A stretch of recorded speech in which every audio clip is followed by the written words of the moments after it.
سنت در عقد نکاح خواندن خطبه نکاح است.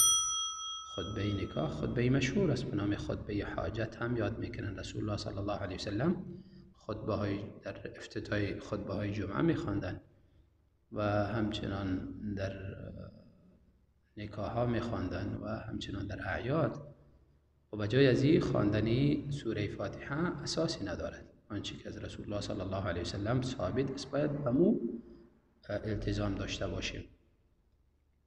و اما طریقه شرعی خواستگاری و یا نکاح، شخصی اگر میخواهد با دختری عروسی کند، شخصی را انتخاب میکنه برای خواستگاری یا اینکه خودش خواستگاری میکنه. وقتی که موافقه صورت گرفت مجلسی برگزار میکنه، مجلسی خرد است یا بزرگ است، اقلاً از 2 نفر کم نباشد. 2 نفر شاهد حتمی باید در مجلس حاضر بوده باشند.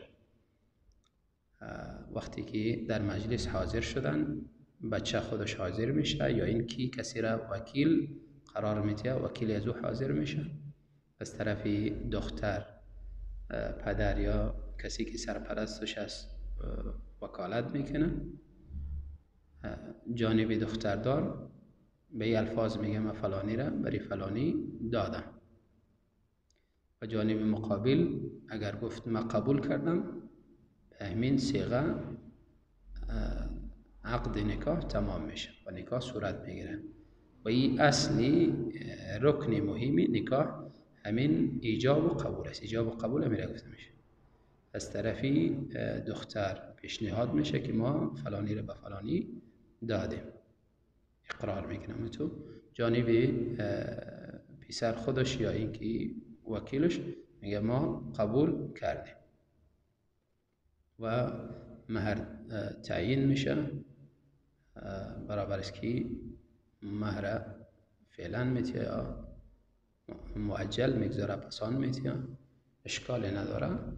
و در حضور 2 شاهد و ولی نکاح صورت میگیره و باید در نکاح اذن دختر یا اینکه بیوه هر دو بوده باشه. بدون اجازه از اونها نکاح هم صورت نمیگیره. قسمی که بدون ولی سرپرست نکاح صورت نمیگیره و همچنان بدون اجازه از اونها هم اگر عاقله بوده باشن نکاح صورت نمیگیرد.